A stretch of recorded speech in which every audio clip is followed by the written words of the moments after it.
In order to design the combinational logic, we're going to make use of a transition output table. This shows the next state and the output values for each combination of the current state and the inputs. We're going to call our current state S and our next state S prime. Now don't confuse S prime with not or inversion. Now from this table we can derive the next state and the output combinational logic. And we're going to use two versions of this table. The first one that we're going to build is going to use our descriptive state names. The second version is going to replace those state names with binary encodings. Let's create the first version of our transition output table. Here I have my state diagram, and here's the table that we're going to fill in. Now let's first look at the structure of this table.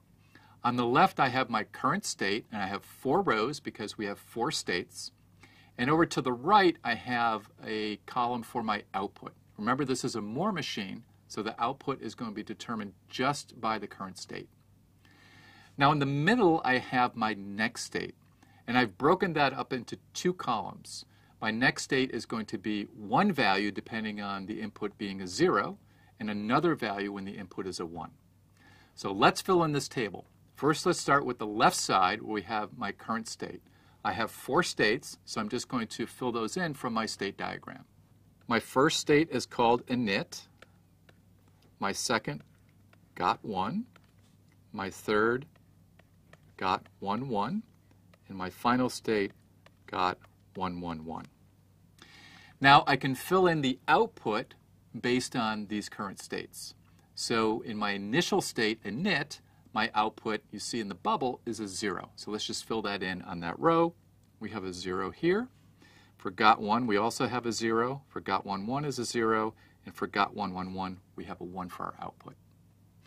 Now let's derive the next state, the transitions. So for input equals 0, when I'm in my initial state, we can see from our state diagram that we stay in state init.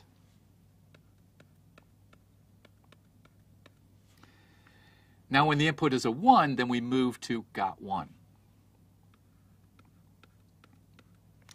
And we can do the same for the other states. When we're in got 1 and we get initial input of 0, we move to init.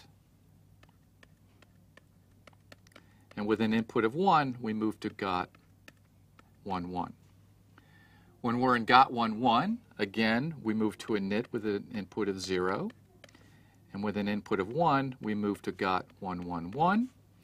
And then when we're in our last state, again, we move to init with an input of 0.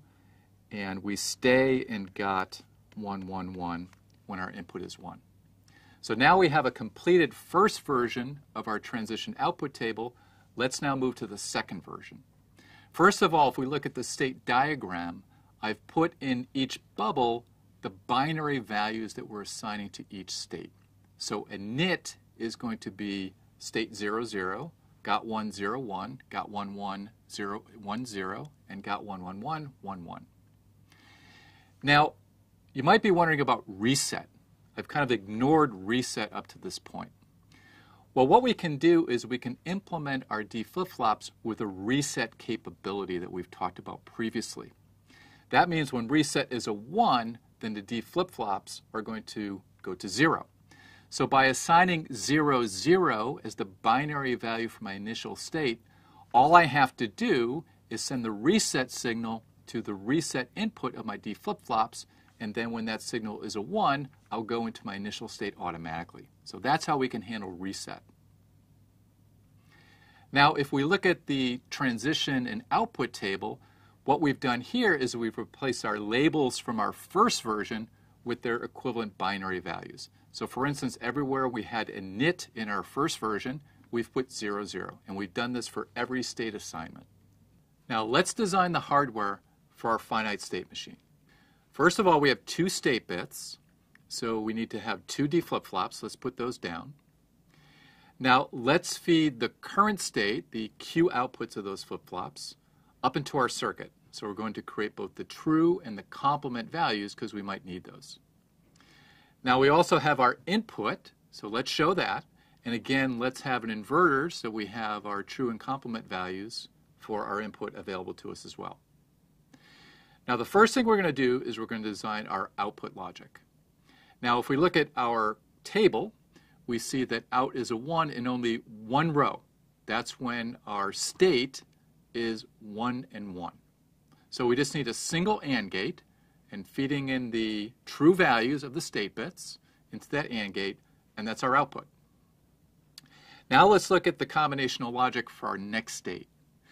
If again we look at this table, we see that we only have a 1 for our state bits when n equals a 1. So for all of our AND gates, n is going to be a 1. Now let's first look at the rightmost bit.